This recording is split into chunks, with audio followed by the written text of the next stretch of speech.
kasi dyan po tumatagas yung oil mula sa makina.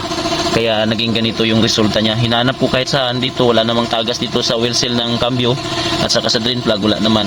So dito siya nagsimula. Kasi gagawin ko po dito ay magti-thread ako. Takpan po natin yung butas na yan. Hindi po pantay pagkaturno, no? So ayan, balik ng takip. Mayroong space dito. Magkakaroon ng tagas dito sa dito. Yan, hindi pantay kasi naabunuhan na to eh. Ito nabitak ito kasi yun nga dito sa kadalasan kapag maluwag na yung kwan mo, yung kadena mo, hindi mo ina-adjustan kaya magkakaroon ng jumper.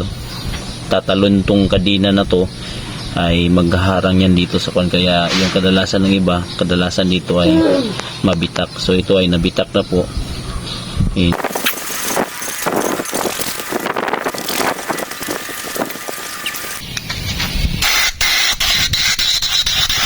So ayan po mga ka-viewers, lagyan na po natin ng thread.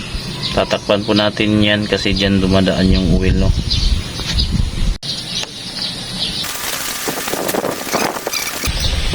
Ayan, no mga ka-viewers, tapos na po natin natakpan, no?